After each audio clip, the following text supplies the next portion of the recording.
Christopher. What are you doing? Chilling? You had breakfast yet? No, what do you want? Something young. Okay. Good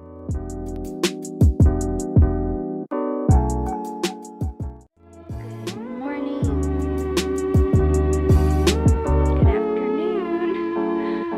Happy Wednesday. Is it Wednesday? Holy crap. Yeah, it's Wednesday. Also, look how cute. Me and Andy took a Polaroid. Hang on. There. Yeah, we took a Polaroid, and I saw some girl on YouTube that had her Polaroids in the back of her phone. Actually, I think it was TikTok, but I did it, and it's so cute. I can't. I just lost the keys to the car the other day. So I'm gonna go look for them. I've got my extra key, but like the buttons don't work on it, like the fob doesn't work on it. So we're gonna go look for the keys. Hey. We still have yet to find the keys. We have looked everywhere. We cleaned, like we took out the cushions, we took off the bed, looked through the dirty laundry. Just no clue whatsoever. Good job. I lost them, man. Good job, babe. I don't know where they are. I feel like you were pranking me and like you put them in a weird spot. I wouldn't have looked this hard though. I've looked everywhere. I've looked in the yard. In the car? Did you look in your car? No. Why would it be? I don't know. Why would it be like... Anywhere we've looked? We're giving up on the hunt. For now. We'll find them eventually. This is ridiculous. Christopher. Yeah, baby. This is ridiculous. What is it? You losing the keys. Oh, I know. I found another one though. Yeah. Family picture. You're so cute. Andy. Oh no. Oh no. He's crazy. He's a crazy mutt. He's a crazy mutt. Okay, so we're gonna kill 2 birds with 1 stone. We're in my bathroom. Please excuse that. So I'm going to take off my nail polish and then possibly paint them if I get long-winded. But I am going to tell you guys my testimony, my story of how I really got to know Jesus. Let's start at the beginning. When I was growing up, my parents were together. Obviously they were married, and I grew up in church. My dad was actually a Sunday school teacher, and he was the best Sunday school teacher ever, by the way. Like, he was awesome. My mom was really involved in church as well. And then my parents got a divorce, and we didn't really stay in church that much for a while. I grew up in the same county and went to the same schools and everything, and then when my parents got divorced, I ended up going to different schools. And I think it was from like maybe 5th grade to 8th grade, I was going to a different school, just like a couple counties away or whatever. And then 8th grade, I came back to the county that I grew up in. I know that's very confusing. There was this thing in the middle school where a person had to show you around the school, and it ended up being one of my best friends from like 3rd grade, from the year that I moved. But we bonded. He took me to church. That was like a normal thing in our county, was to go to church on Wednesdays. That way you could be with the youth group and be with all your friends and everything. Like, it honestly really wasn't about church. It was just about hanging out with your friends. She started taking me there, and I met my best friend Chelsea, and we started a band. We were called the Blue Eyed Beauties and all that. Me, Brittany, and Chelsea, we were just inseparable. We were best buds. It was great. And then we get into high school. I started hanging out with the wrong crowd. Me and Chelsea, we had a falling out. Me and Brittany just, I'm gonna take my nail polish off too. I know that's gross, I'm sorry. But me and Brittany, I don't know what happened with me and Brittany. I think we just kind of drifted apart a bit. I was smoking a lot of weed. I was experimenting with different like pharmaceutical drugs, drinking, underage drinking. I was addicted. I was a bad kid. My poor mother had kind of a clue, I'd say. She didn't know the extent of it, but she kind of had a clue. Like, it was a rough time for our relationship, for sure. By the grace of God, I actually graduated high school. I couldn't tell you how, but I graduated. But that November, my friend Brittany, that I told you about earlier, it's almost been 10 years, dang. She killed herself. One of the hardest things to do is to bury a young person, especially when you were so close to them. For that, really, I had kind of slowed down with my partying. I was still going. I was still doing a lot. Like, I was still smoking weed and everything. I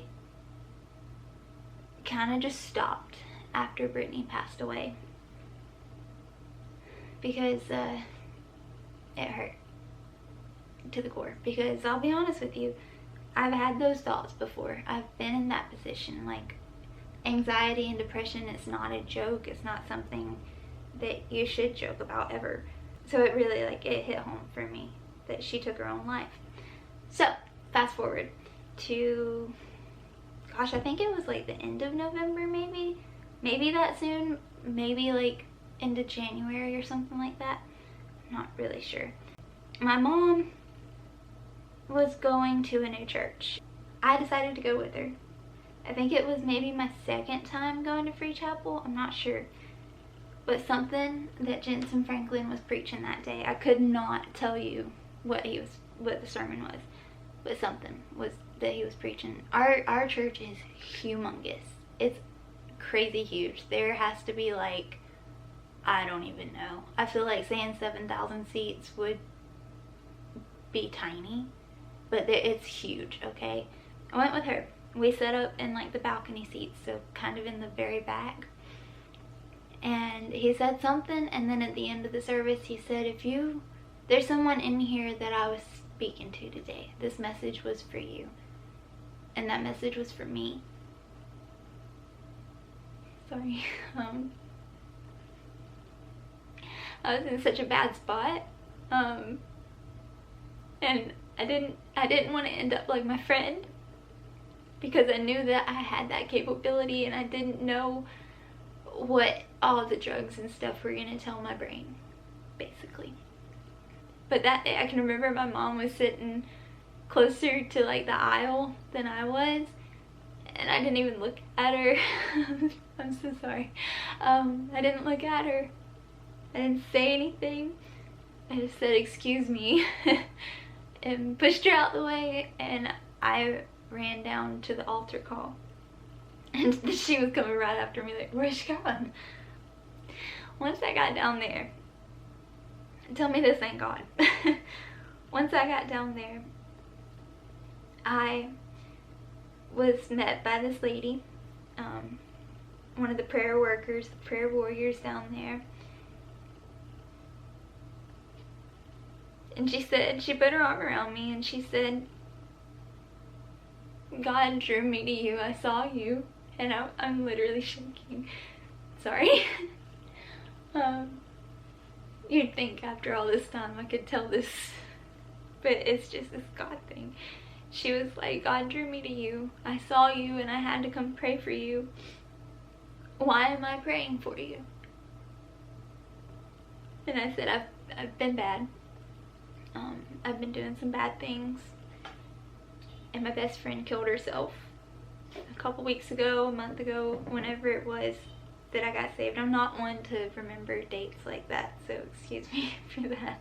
I told her my best friend killed herself, and I didn't want to end up like that.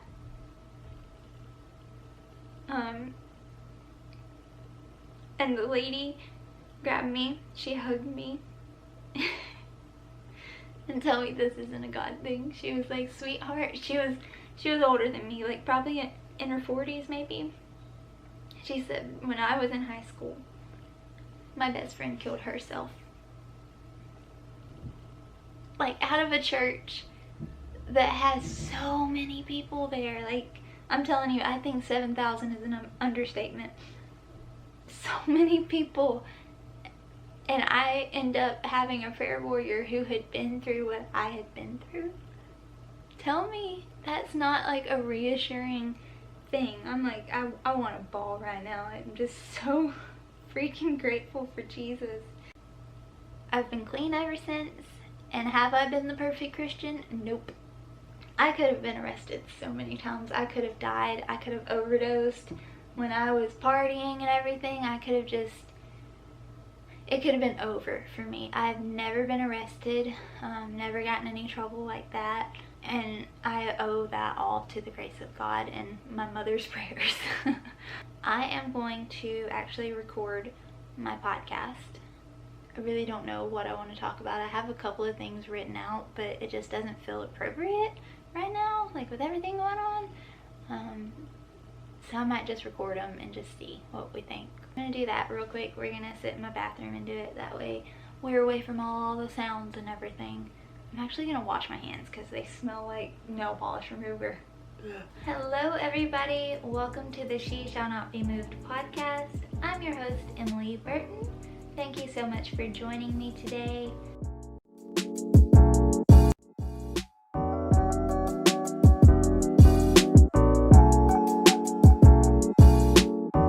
Okay, I was just editing and I'm having so much fun because I was editing the testimony part and the freaking computer decided to poop out on me for a minute, so I am finishing up editing. I think it's about 7.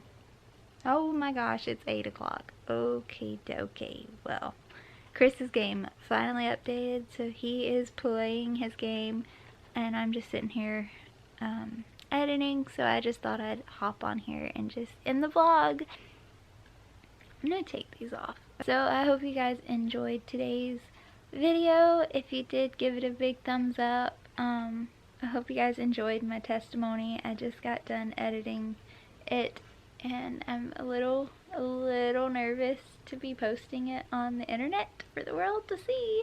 But yeah, I hope you guys enjoyed today's video, and if you did, give it a big thumbs up. Leave me a comment down below and let me know how your day was, and I will see you guys in tomorrow's video. I'm so sorry about the light from Chris's game. It keeps changing everything, so it's okay. But I'll see you guys in tomorrow's video. Bye guys, stay safe.